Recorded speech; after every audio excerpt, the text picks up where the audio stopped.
Hello again, everyone. Tonight's story follows Noelle, a quiet art restorer who watches the woman she has loved for years run from the altar.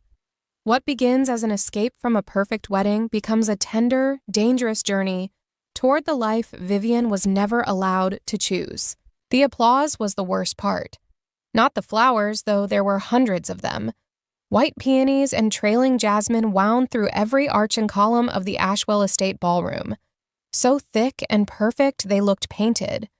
Not the gowns, though every woman in the room was wearing something that cost more than my monthly rent. And I was no exception, standing in blush silk that Helena Cross had personally selected, because it photographed well against the cream marble floor. Not even the music, though the string quartet had been playing for 20 minutes with a precision that made my temples ache. It was the applause that broke me. The moment the officiant raised his hands and the guests understood that Vivian Adeline Cross and Callum Arden Vey had just completed their vows and were about to be pronounced before God and their entire gilded social world as husband and wife, the room erupted.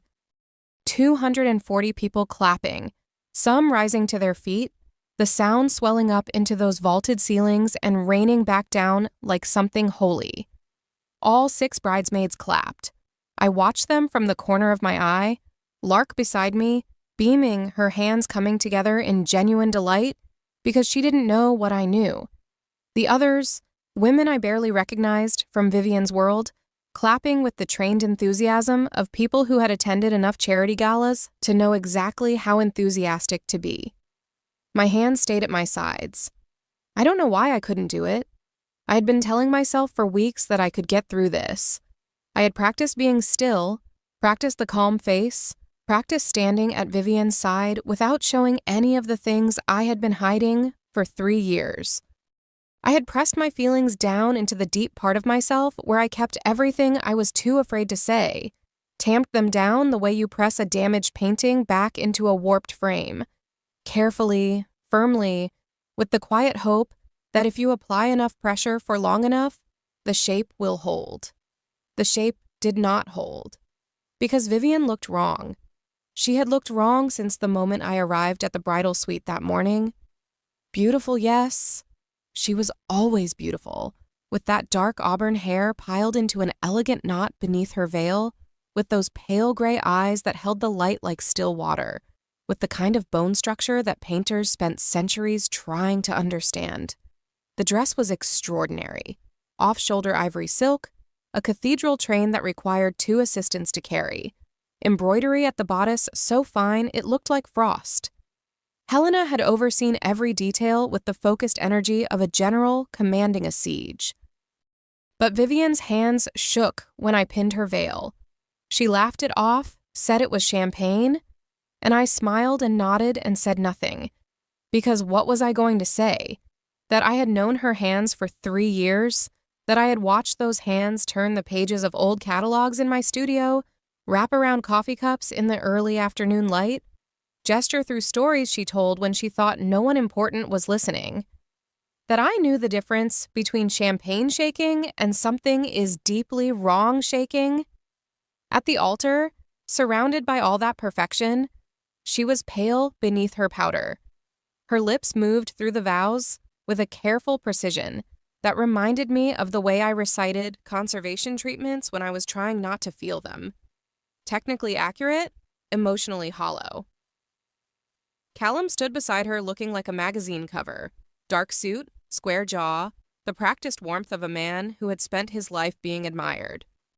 He held her hand with a confident possessiveness that made something in my chest go sharp and cold. And now the applause.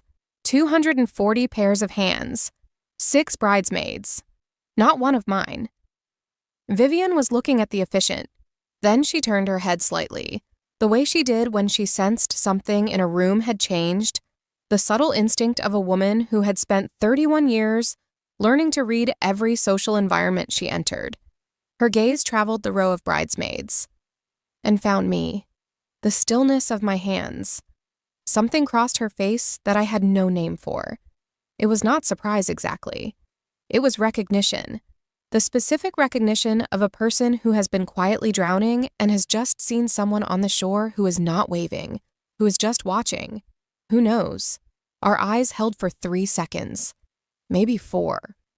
Then Helena Cross, elegant and ruthless in pale gold silk, leaned forward from the front pew to murmur something to a guest beside her, and the moment broke, and I looked away, and the applause continued, and I stood there with my hands still and my heart somewhere in the vicinity of the marble floor, telling myself that what I had just seen on Vivienne's face was nothing, telling myself I was projecting, telling myself this was what I had signed up for when I agreed to stand here in blush silk and watch. And then Vivienne ran. Before we return to the story, I just want to share a quick note.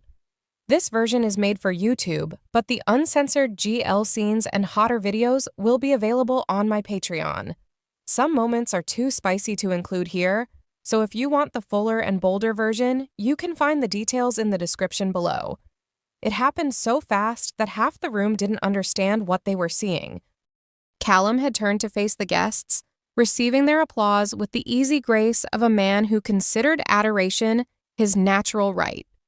The officiant was reaching for the marriage certificate, and Vivienne Cross gathered the cathedral train of her ivory silk gown in both fists, turned on her embroidered heels, and walked, not ran, not yet, walked away from the altar with the particular controlled speed of a woman who has just made the most terrifying decision of her life.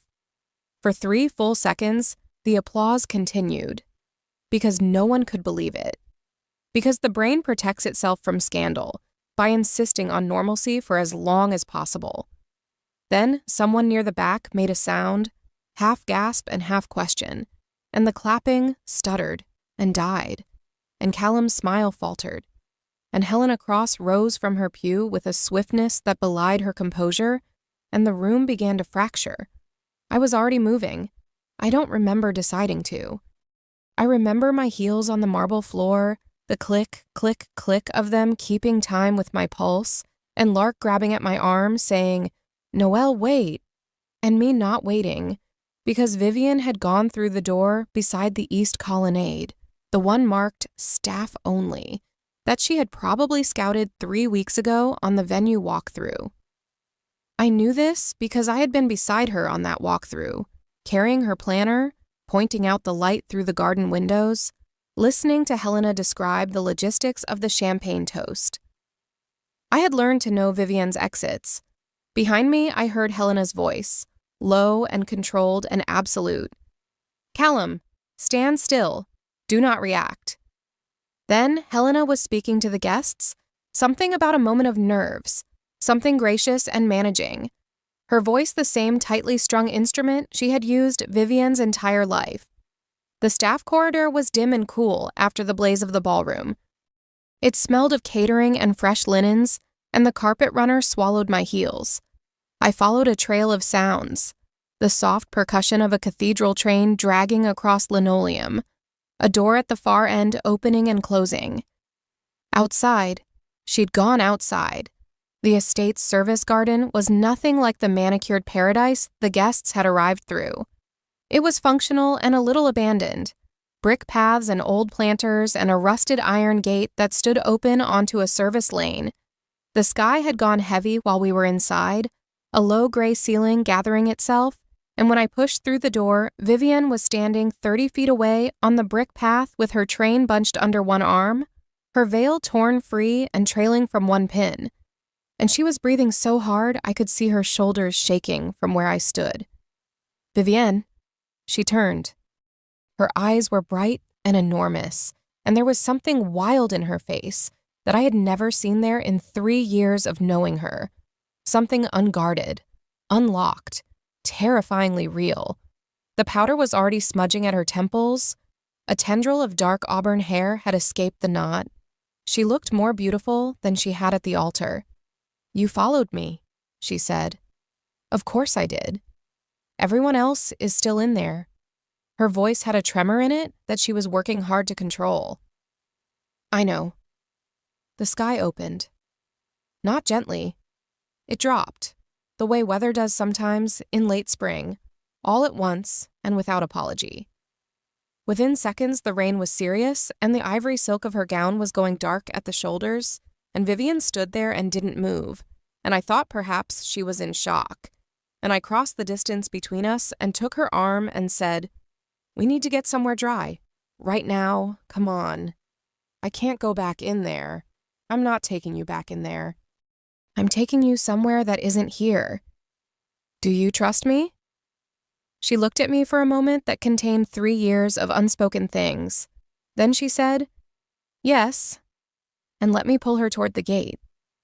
My car was in the overflow lot reserved for bridal party. An 11-year-old Volvo that Helena Cross had likely never seen and would not have approved of.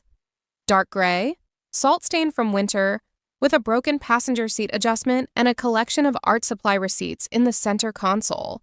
I got Vivian into the front seat and spent 40 seconds wrestling her cathedral train through the door before giving up and tucking it around her feet in a cloud of soaked silk. Her veil was still half attached, bent at an angle that would have been absurd in any other context. She reached up and pulled the remaining pins out herself, and the veil came loose in her hands, and she held it for a moment and then set it carefully on the back seat, like something she was not quite ready to throw away. I got in. I started the car. I drove. Neither of us spoke for a long time. The rain hammered the windshield and the wipers worked steadily, and the estate's long gravel drive unrolled behind us as we left, and I kept my eyes on the road and tried to keep my breathing even. My phone was buzzing in my jacket pocket. Presumably Lark, possibly Helena, conceivably the entire social structure of the Cross family, attempting to reach me through the miracle of cellular technology. "Where are we going?" Vivian asked eventually. Her voice was very quiet. "My studio. It's 40 minutes. Is that okay?" "Yes. You're shaking." "I'm aware. Are you cold?" She looked down at the soaked silk pressed against her skin. "I honestly don't know what I am." I reached behind the seat without looking and found the old wool cardigan I kept back there for evenings in the studio. The charcoal gray one with the paint smear on the left cuff that I had been meaning to throw away for 2 years. I held it out to her without comment. She took it and wrapped it around her shoulders over the wedding gown. And if the combination was absurd, she didn't acknowledge it, and neither did I. She was quiet for a while more. Then she said, "Noelle." "Yes. You were the only one who didn't clap." I kept my eyes on the wet road. "I know." Everyone else was clapping and I was standing there and I looked down that row of bridesmaids and you were just still. Your hands were just still. She stopped, swallowed. I don't know why that was the thing. I don't know why that was the thing that made me understand. Understand what? That I couldn't do it. A pause. That I'd been performing for so long that I'd confused the performance with the decision. And watching you not clap, watching you just stand there and not pretend, I realized I had never been given permission not to pretend. By anyone. Another pause. Shorter. Except you. You always... In the studio, those afternoons, you never expected the performance from me. I didn't answer, because there was nothing I could say to that which was safe. So I just drove, and the rain fell, and Vivian sat in a soaked wedding gown wrapped in my old cardigan, and I concentrated very hard on the road. My studio occupied the first floor and upper half of a narrow building on a quieter side street at the edge of the Arts District.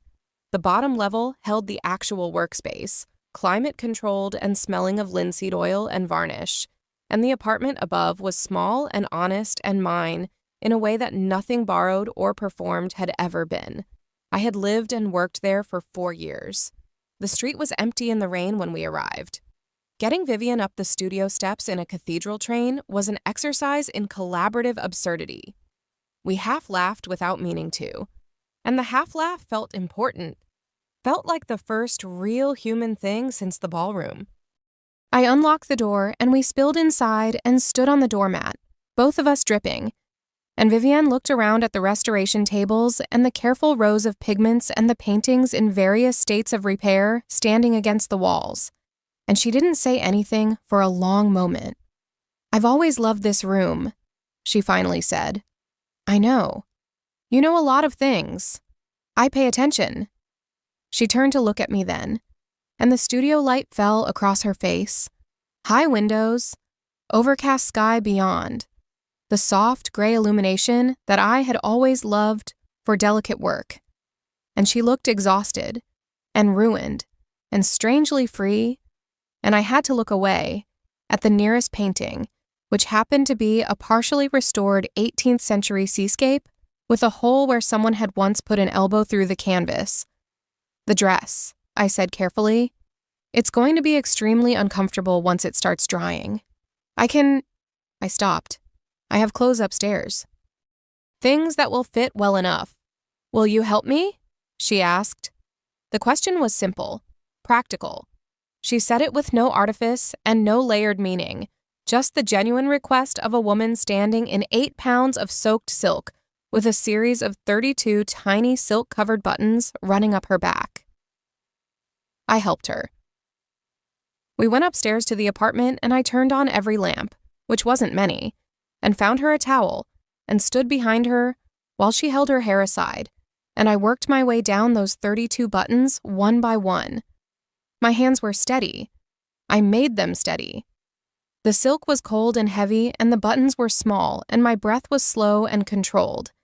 And I focused on each button as a discrete task, the way I focused on each element of a damaged painting, piece by piece. Nothing larger than what was directly in front of me. The dress fell away, and I draped it over the back of my reading chair and went to find her things to wear while Vivienne stood with her back to me in the light. And I gave her what I had: soft gray thermal leggings, an oversized fisherman's sweater in cream, thick socks. She dressed herself quietly, and when she turned around in my borrowed clothes with her dark hair starting to dry into loose waves around her shoulders, she looked so different from the woman in the ballroom that my chest did something complicated. She sat on the edge of my bed, and I sat in the chair, and she looked at her hands in her lap for a long time. Then she began to cry, not the controlled, elegant kind of crying that Helena had probably trained into her for appropriate public emotion. Real crying, ugly and raw and total, her shoulders shaking, her face in her hands. The sounds she was making, small and terrible and honest. I crossed the room and sat beside her and put my arms around her and held on. She cried for a long time. I held her through all of it. She smelled of rain and my cardigan and the last traces of a perfume that probably cost more than my monthly grocery budget, and her hair was damp against my cheek, and outside the rain was still falling and the city was quiet around us. And I pressed my lips together and was very careful not to let any of the things I was feeling show anywhere on my body or in my breathing, because this was not about me. This moment was hers. Her grief, her relief, her terrifying freedom. I was just the person holding the frame while she fell apart inside it. Eventually the crying slowed. She pulled back and I handed her the box of tissues from the nightstand without comment, and she pressed them to her face with a brief, self-deprecating sound and said, "I've ruined your sweater." "It's a sweater." "I've ruined my entire life." "You haven't." "I've humiliated a family.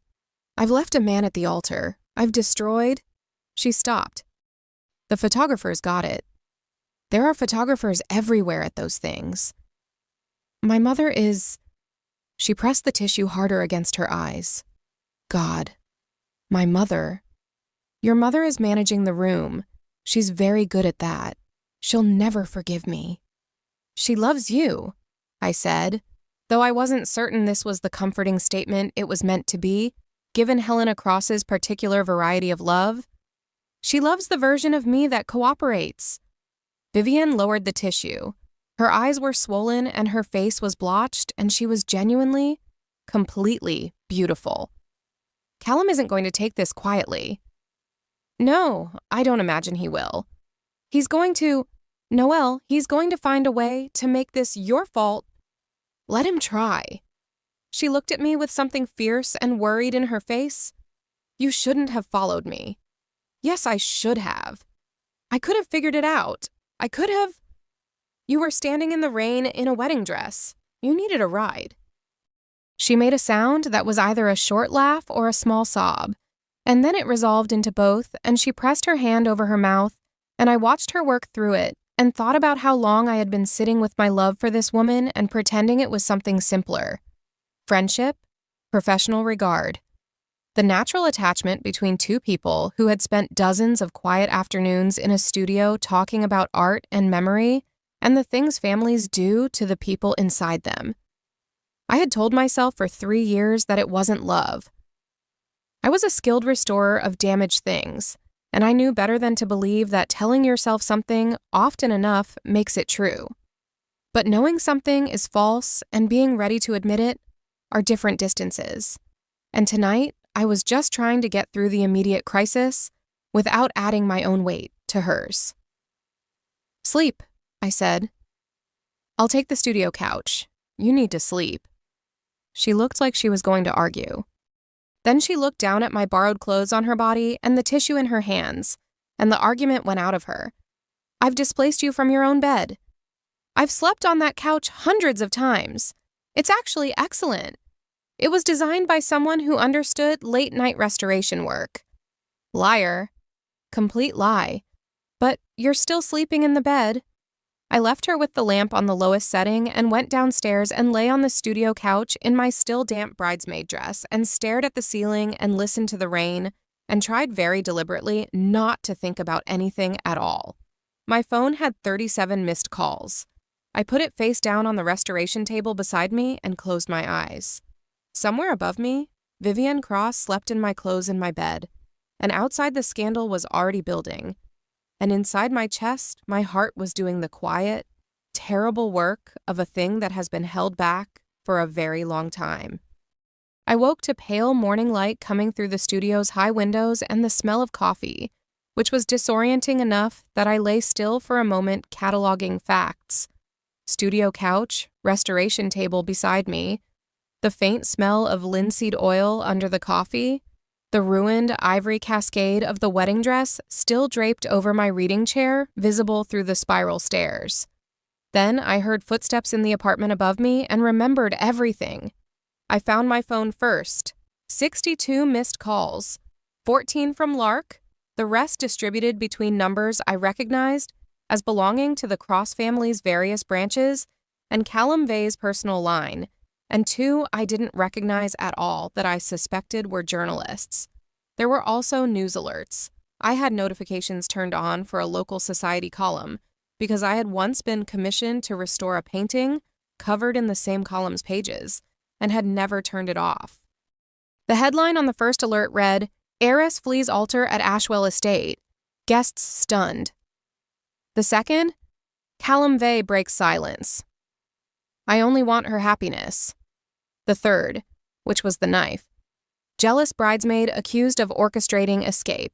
Sources close to Vey say she's been pursuing Vivienne for years." I sat with that for a moment, set the phone face down again. Upstairs, Vivienne had found my coffee maker and worked out its idiosyncrasies, which were significant, and was standing at my small kitchen window in yesterday's borrowed clothes, with her hair loose and a mug in both hands, watching the street below. She looked like a woman who had slept badly and thought constantly, which I recognized because it was also how I looked most mornings. She heard me on the stairs and turned. "There's coffee. I wasn't sure how you take it, so I left it black." "Perfect. That's how I take it." "You don't have to say that." "I'm not saying it. It's true. I have a grudge against milk." She almost smiled. Then her eyes went to my face and found whatever was there that I was trying not to show, and the almost smile faded. "You've seen it. Some of it. The part about you?" "Yes." She set her mug down with a precise, careful motion. "Noelle, I am so sorry. I should never have let you follow me. I should have—" "Please don't finish that sentence. You're losing clients over this. I can already see it. Your name is in the headlines as the woman who—" I said, "Please don't." She stopped, looked at me. There was something in her eyes that was raw in a different way than last night's crying had been. Not grief, but guilt, which is heavier and sits differently in the body. I poured coffee into my second mug. The apartment was very small in the morning light. 2 women and the aftermath of a wedding and 3 years of unspoken things, and the streets below beginning to carry the ordinary sounds of a Tuesday. "Tell me about Callum," I said. "The real version." She was quiet for a moment. Then she sat down at my small kitchen table, wrapping both hands around her mug, and she told me. It was not a dramatic story. It was the quiet, grinding kind, which is often worse. Callum Vey was charming in the ways that photographs well and articulate in the ways that impress fathers, and Helena had approved of him early and completely. And the approval had had the particular quality of Helena's approvals. It was not so much given as assumed and then simply occupied, the way a wall occupies a room, making it impossible to imagine the space having ever been different. Vivian had allowed herself to be moved toward him the way a current moves a thing that hasn't found its anchor. She had not been unhappy at first. She had been busy not being unhappy, which she had been practicing for a long time. But he was cold in private, possessive in the specific way of a man who values the thing he holds rather than the person. He had interrupted her in a board meeting. She sat on the Cross Foundation's board, had done since she was 26, and she was good at it. Genuinely good. And when she'd raised it with him later, he'd smiled in a way that didn't reach anything real in his face and said she sometimes misread professional dynamics. She had known then. Not that she would leave him. She hadn't known that, not for months more. But that what was between them was not love, had never been love, was something else wearing love's shape. "Why didn't you tell me?" I asked. She looked at her coffee. "I didn't want to burden you." "Vivian, I knew what you would say. You would have told me the truth, and I wasn't ready for the truth yet. I thought about that. What would I have said?" She looked up. Her pale gray eyes were very direct, the kind of direct that costs something. That I was marrying a man I didn't love because I didn't believe I was allowed to want what I actually wanted. A pause. And that I was going to spend the rest of my life performing a version of myself that would make everyone comfortable and leave me entirely alone. The kitchen was very quiet. "Is that what you actually wanted?" I asked. "Or is that what you think I would have said?" She held my gaze. "Both." My coffee mug was warm in my hands, and I was sitting across from Vivian Cross in my own kitchen on the morning after the wedding she had left. And the morning light was doing what it does, arriving without permission, illuminating everything. And I thought about the 3 years. The afternoons in the studio when she had appeared at the door with 2 coffees and a pretext. Some question about the Cross family commission, some detail about the Flemish portrait I was restoring for their house in the hills. And we had talked about the painting, and then about the painter, and then about something else. And then we had talked for hours. And she had always left with a reluctance that she disguised as needing to check a message, needing to confirm something with a driver. I had known. I had known for 2 years at least. I had known, and I had held it like a painting that hadn't fully cured. Something that needed to be treated with care, not pressed, not forced into a shape before it was ready, because the wrong pressure at the wrong moment could crack everything. And then she had gotten engaged, and I had smiled, and I had said congratulations in a voice that didn't shake, and I had gone back into my studio and stood in the quiet for a long time with my hands pressed flat on the restoration table, looking at an 18th century landscape of a marsh at dawn, and I had told myself that it was fine, that people didn't get everything they loved, that being her friend was its own kind of gift. That was 7 months ago. "The studio needs me downstairs," I said. "I have work. You should stay as long as you need to." She reached across the table and put her hand over mine. It was a small gesture. She had touched me before, her hand on my arm when she came into the studio, a brush of fingers when we passed things back and forth over the work table. But this was different. This was the difference between accidental contact and intention, and we both felt it, and neither of us moved. "Thank you," she said, "for following me." "I always would have," I said. "You should probably know that." She didn't answer, but she didn't take her hand away either. Lark arrived at 11, which I had been expecting. She stood in my studio doorway with 2 paper bags of breakfast food, and the expression of a woman trying very hard to process several contradictory emotions at the same time, and she said, "So, the wedding." "Lark, I'm not judging. I want to be very clear that I'm not judging anything." She set the bags on the nearest restoration table. "I just need to understand a few things. Starting with the part where you apparently just ran. You both just ran." She ran. I followed. Without telling anyone. There wasn't really a moment for a memo. Lark pinched the bridge of her nose. She was a generous, good-humored woman who worked in graphic design and had known me since university, and she had a practical intelligence that I trusted more than most. She had been a bridesmaid because she was my friend, and I had needed support in that room, and she had spent 7 months at wedding events with Vivian without fully understanding what the two of us were to each other, because I had been very careful. "Callum Vey is giving a breakfast interview on Channel 4 right now," she said. "He looks exactly as you'd expect, gracious and wounded and absolutely pointing fingers in this direction without quite saying your name." She paused. "Helena Cross has issued a statement saying Vivian is experiencing emotional distress and asking for privacy." Another pause. "3 of your clients have emailed to postpone." I absorbed this. "How many?" "3 so far. It's early." From above us, the stairs creaked. Vivian came down in my borrowed clothes, her hair gathered into a loose knot, and she saw Lark and stopped on the 3rd step from the bottom with an expression that managed to be simultaneously composed and completely exposed. Lark looked at her, then looked at me, then looked back at Vivian. Then she reached into one of the bags and held out a breakfast pastry and said, "I got enough for 3. It was exactly the right thing to say.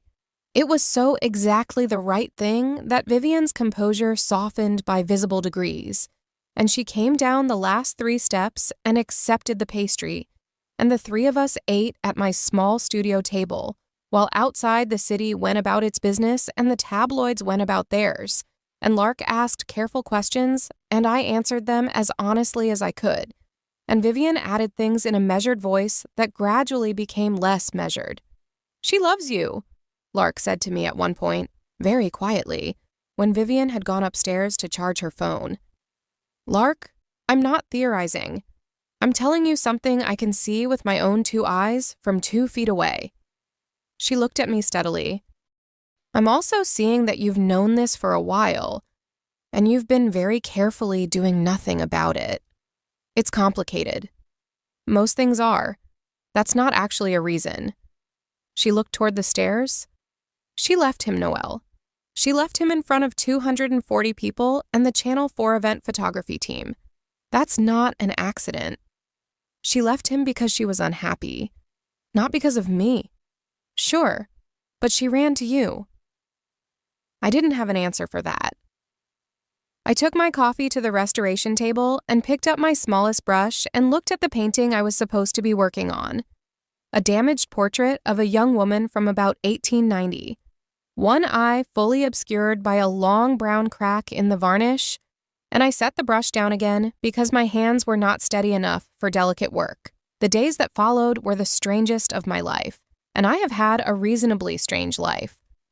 The scandal rolled through its natural cycles.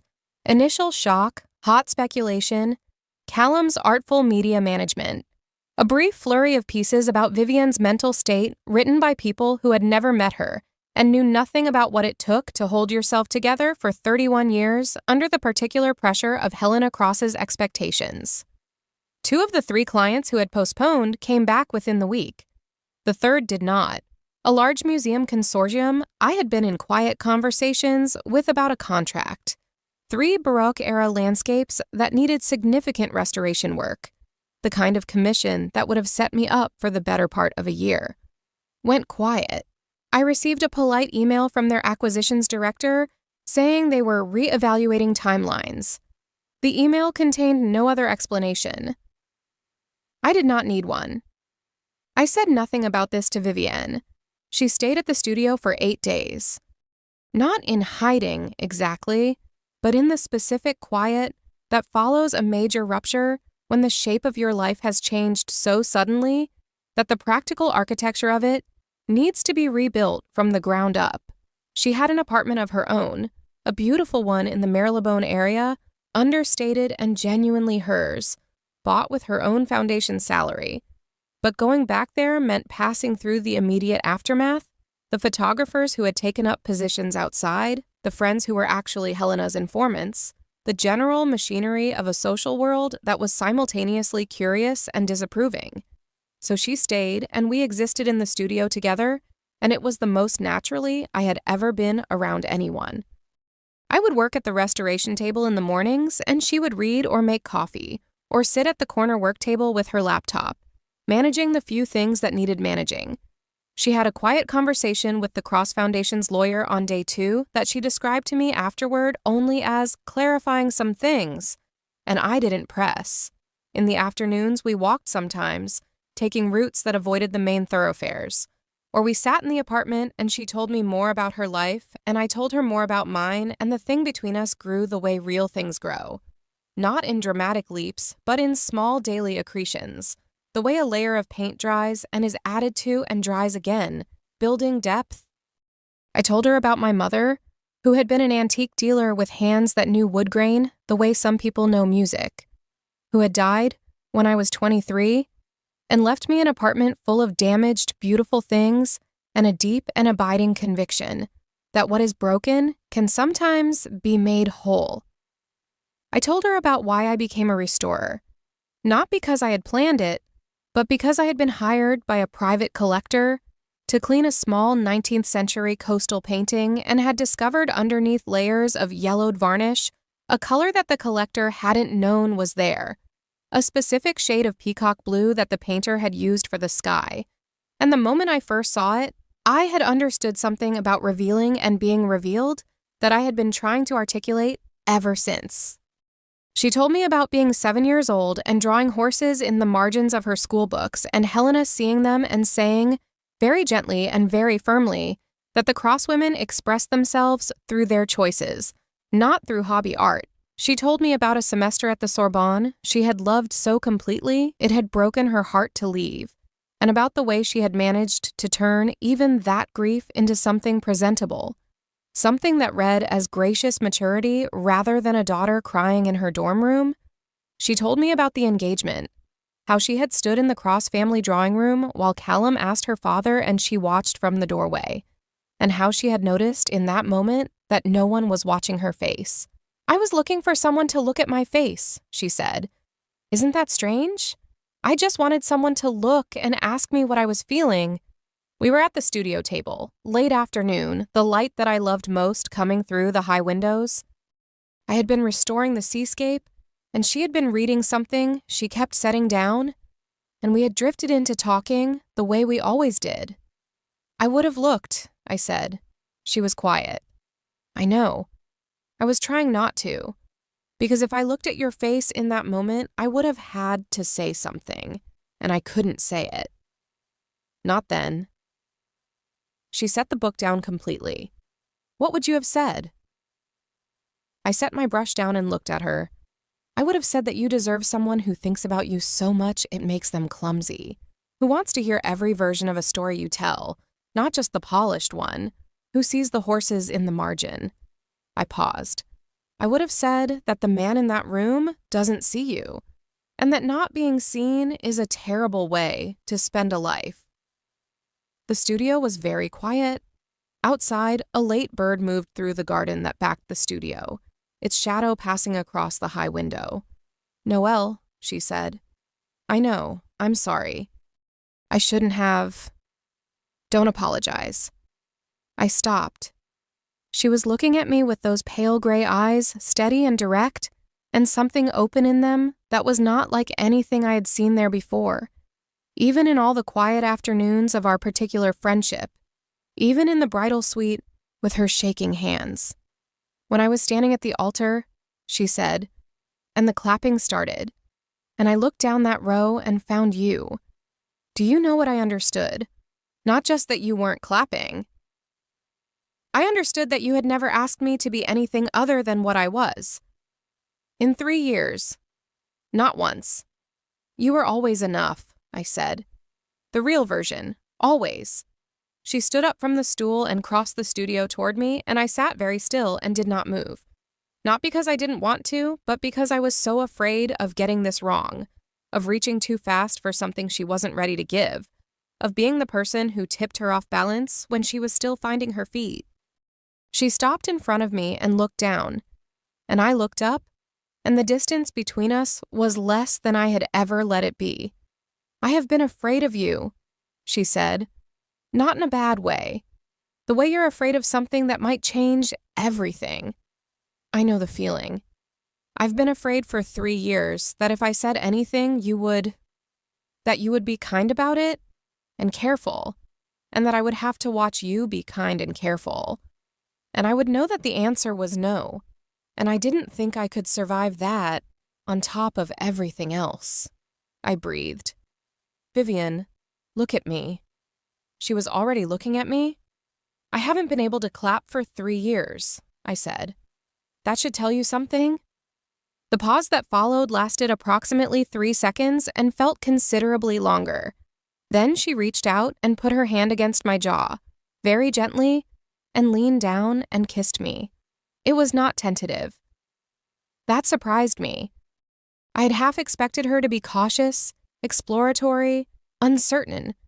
All the things I was trying to be, but Vivian kissed me the way she did everything she had decided to do, with her whole self, and the warmth of it moved through me like light through old varnish, finding everything underneath.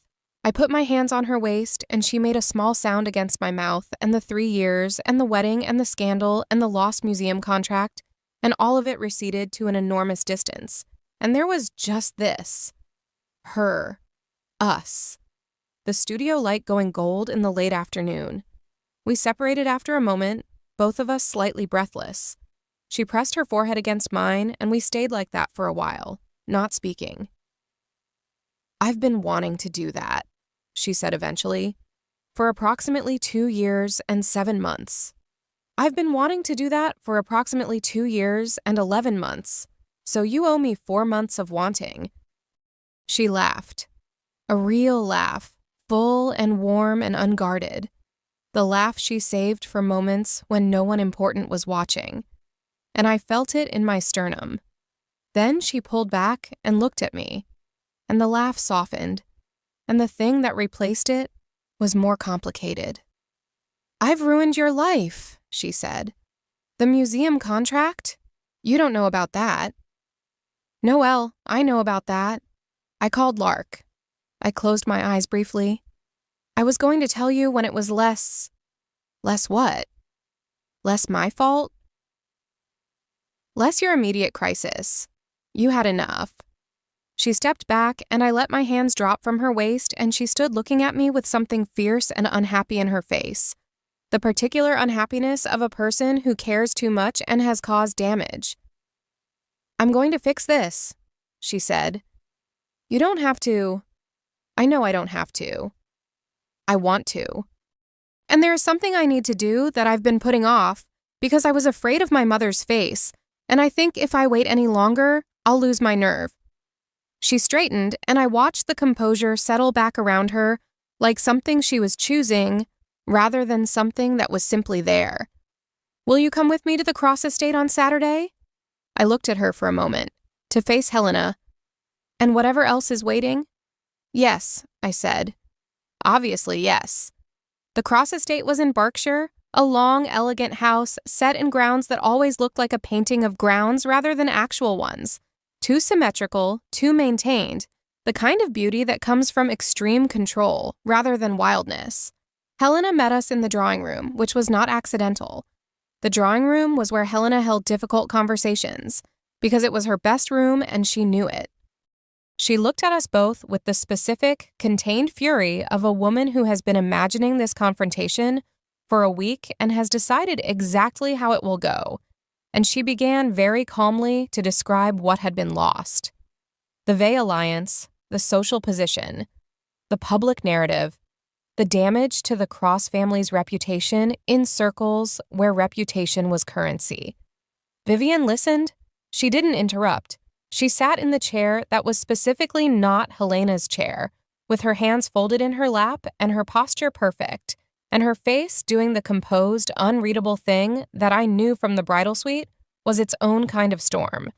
I sat beside her and said nothing, because this was not my conversation.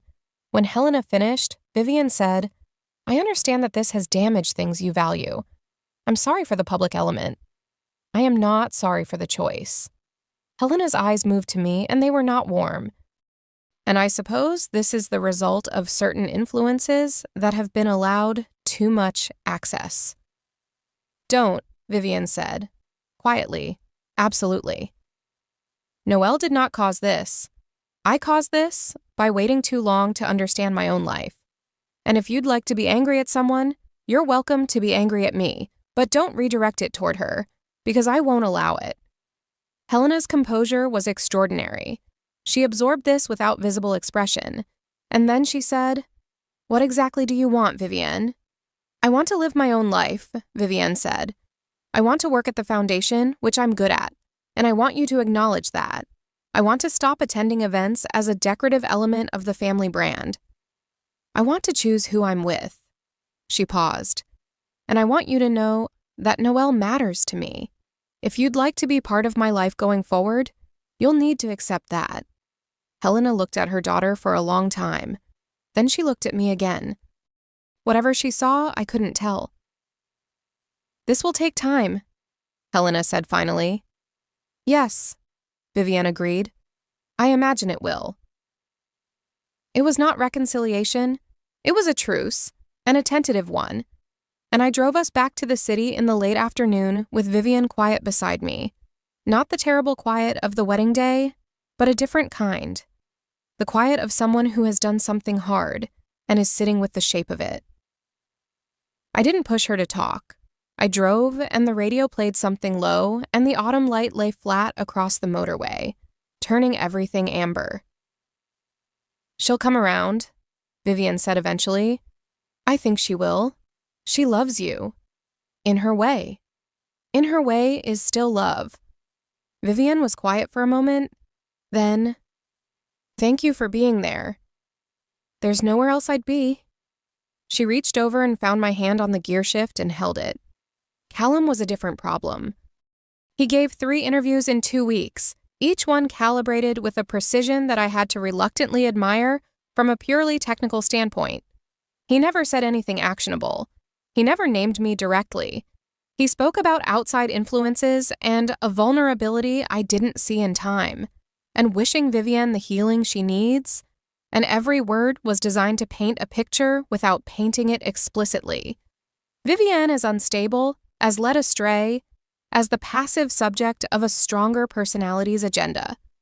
It was sophisticated character demolition, performed with the warm intonation of a man pretending to grieve. He also, I discovered through a source that Lark tracked down, made quiet calls to 2 restoration clients I had been working with for years, framing me, through carefully chosen mutual contacts, never directly, as someone whose professional judgment might be affected by the current situation. The phrasing his people used was emotionally volatile. I know because one of the clients told me directly, with the slightly embarrassed honesty of someone who wanted me to understand why they were canceling before I heard it from elsewhere. I was sitting in the studio at 2 a.m. on a Wednesday, unable to sleep, looking at the 1890 portrait I had been working on for 6 weeks, the young woman with one eye obscured by the crack in the varnish. I had been slowly, patiently working along that crack for weeks, consolidating the paint layers, and in the last session, I had finally gotten underneath it to where the original color lived. and I could see the eye now, clear and pale and looking out of the canvas at me, with an expression that was harder to read the longer I stared at it. I heard the door. Vivienne had a key. I had given her one on day 5 of her staying, with a casualness that fooled neither of us. And she appeared at the studio door in her coat, which meant she had come from her apartment rather than the upstairs, which meant she had been awake too. "You're working at 2 in the morning?" she said. "I'm looking at a painting at 2 in the morning. There's a difference." She came in and sat on the stool beside the restoration table and looked at the portrait. "She's beautiful." "Yes. Under the damage, she always was." Vivienne looked at me sideways. "Are we still talking about the painting?" "I think we were always talking about the painting." I set my brush down. "Callum called the Hollis account." She went still. "And probably Fairweather Restoration too, though I haven't confirmed that yet." I looked at the portrait. "He's thorough." "Noelle," her voice was careful, "I'm going to deal with him. You don't need to fight my battles. This isn't your battle. He's doing this because of me. To me. Through you. Because he knows it's the angle that hurts." Her voice had dropped into something cold and clear, and I recognized it as the voice she used when she had decided something completely. I have been very patient and very quiet, because I didn't want to create more spectacle. But there is a line between dignity and passivity, and I think we've crossed it. "What are you thinking?" She was quiet for a moment, turning something over. "There's a foundation gala in 3 weeks. The Alderson Arts Foundation. I'm on the board. I have been for 4 years. Callum will be there because he donated last year, and he'll use it to perform his wounded but gracious act in front of the people who matter. My mother will be there. Half the original wedding guest list will be there." She paused. "I think it's time I stopped letting other people tell my story." I looked at her. "You're sure?" "No, but I'm going to do it anyway." She almost smiled. "Isn't that what freedom feels like? Doing things you're not entirely sure about, because they're true." I took her hand. "I'll be there." "I know." She turned her hand to hold mine properly. "I'm counting on it." 3 weeks is not long enough for a scandal to fully settle, but it is long enough for the hardest edges to soften slightly. And by the time the Alderson Gala arrived, the news cycle had moved on to other crises, and the main engine of the story was running on social media rather than headline news. I had recovered 2 of the lost clients and received 2 new inquiries, both from people who had, I was told, specifically sought me out because they admired the way I had stayed out of it, which was a phrase that made me privately want to laugh, since staying out of it had felt, from the inside, like staying in the eye of a very slow hurricane. I wore green. Not the muted practical colors I usually dressed in for events, the quiet blues and grays that allowed me to be present without being noticed. I wore a deep forest green dress that had been in the back of my wardrobe for 2 years, waiting for an occasion that felt significant enough. And when I came downstairs, Vivienne was waiting in the studio, dressed in midnight blue with her hair up and her jewelry minimal and elegant. And she looked at me for a moment with an expression that made my sternum do that thing again. "You look extraordinary," she said. "You look like yourself," I said. "The real version." She breathed in. "Ready?" "With you?" "Yes." We arrived at the gala together, which was its own statement, the kind neither of us needed to narrate. The room was beautiful in the way these rooms always were. High ceilings and candlelight, and the low roar of important conversation. And it parted slightly as we entered, the slight recalibration that a room makes when it absorbs new information. I felt eyes on us. I stood straight and held Vivienne's arm and did not look for Callum. I found Lark almost immediately, which was a relief. She appeared at my elbow with a champagne glass and the expression of a woman who has been waiting for this evening with great personal investment. And she said quietly, "Front left, talking to the Hartwell couple. He saw you come in." "Good," Vivienne said. Helena was near the dais, wearing gray, talking to the foundation's chair. She saw us. Her expression did not change, which was Helena's version of acknowledgement. Callum found us at 40 minutes in, which was longer than I'd expected. He materialized at Vivian's shoulder with the smooth inevitability of a man who has planned his entrance, and he said, "Vivian, you look well," with the warmth of someone performing warmth for an audience. "Callum," she said. "Noelle." His eyes moved to me and the warmth disappeared from them, the way light disappears when a door closes. "I hope the studio is managing." "It's thriving," I said, which was aspirational but directional, and I held his gaze and did not look away. "I'd love a moment," he said to Vivian. "Just to know," she said. Simply, calmly, the one syllable with no edge to it and therefore no grip for argument. He blinked. "I think we have things to—" "We have nothing to discuss, Callum." She looked at him with those pale gray eyes and the composure of a woman who has stopped performing for an audience that doesn't deserve the show. "You've been very busy these past weeks. I've noticed.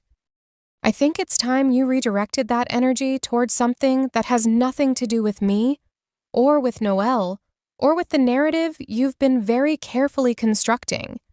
She paused. "I'm going to make my own statement tonight. I wanted you to know before I made it, as a courtesy." He looked at her for a long moment, with something in his face that was not quite fury and not quite fear, but some careful, cold combination of both. Then he said, "You'll regret this," in a voice too low for the nearest conversation to catch.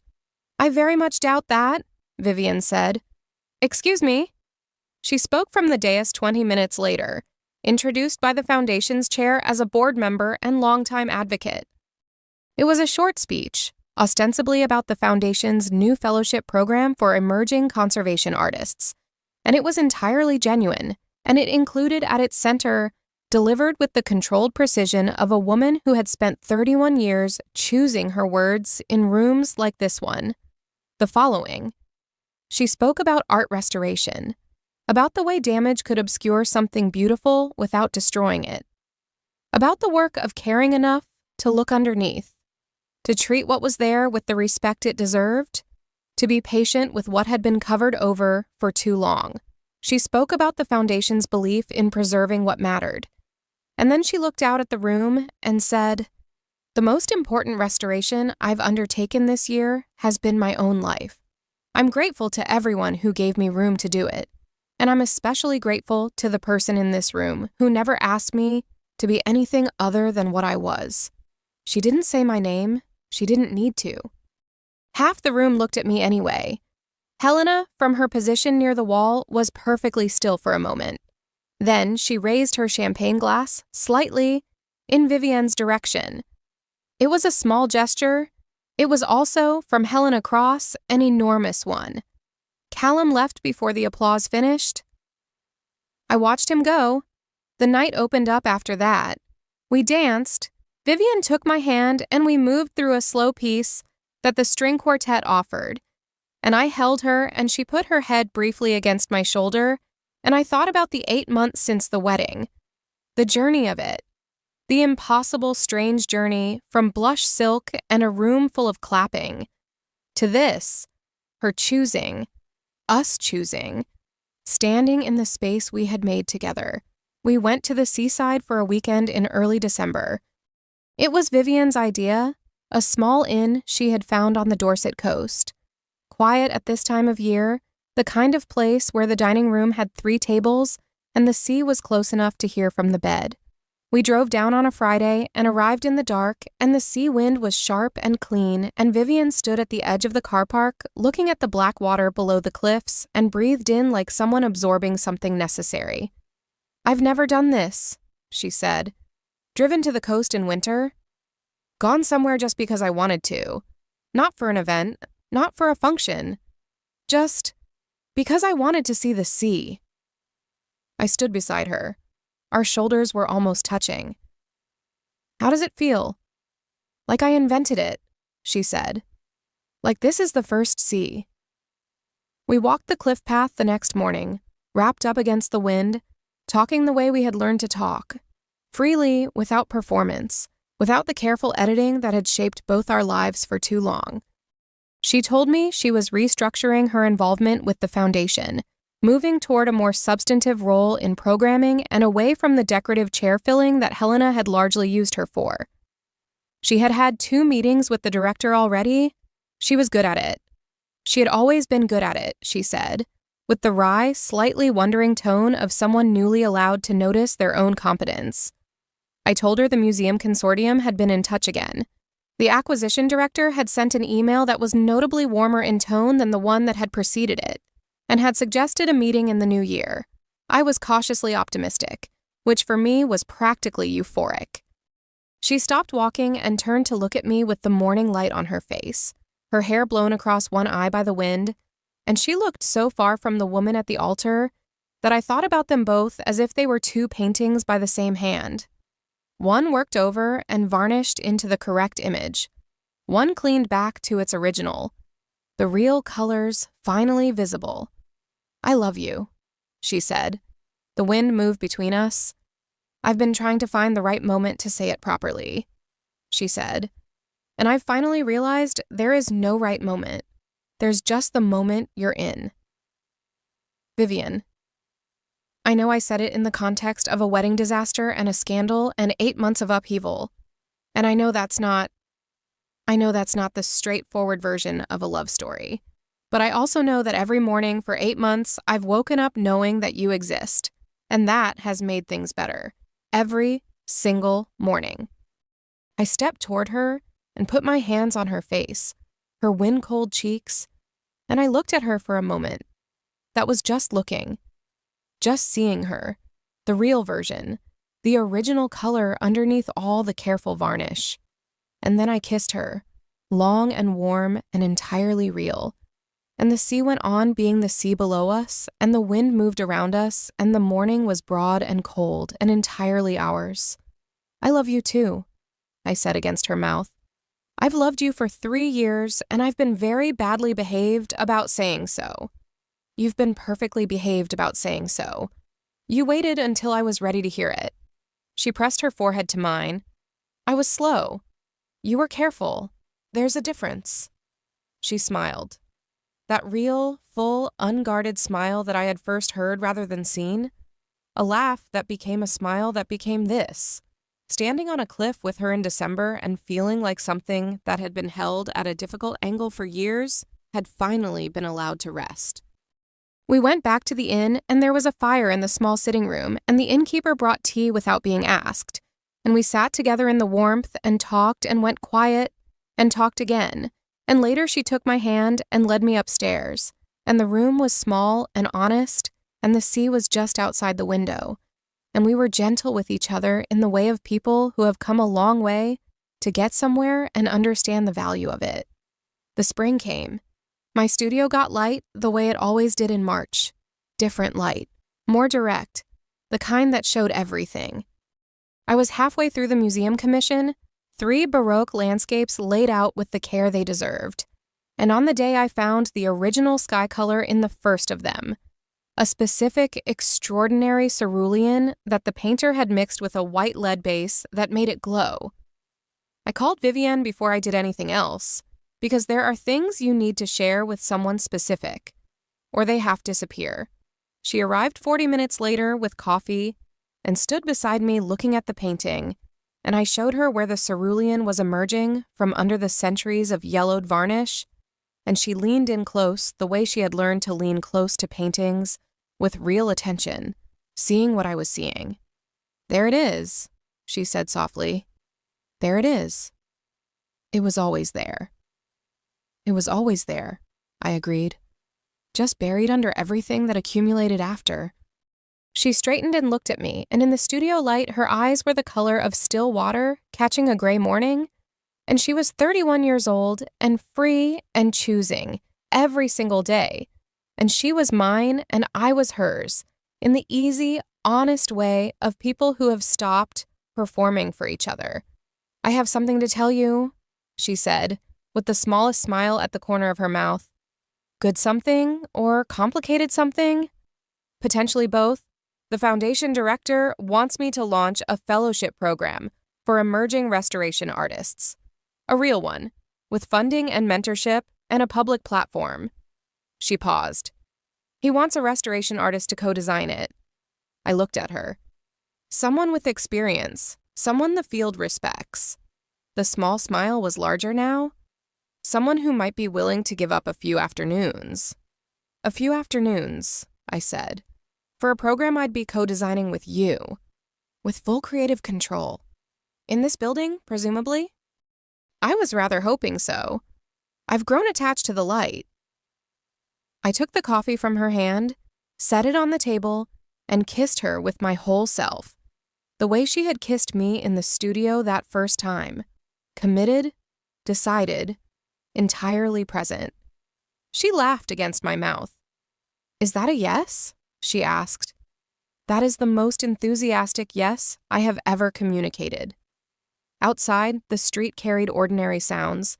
A Tuesday in March, the world going about itself with no awareness of and no particular investment in the small, extraordinary thing happening in a restoration studio in the Arts District, where a woman who had once worked in silence and hidden everything she loved was standing in the best light of the morning with her hands free and her heart open, holding the person she had waited 3 years to hold.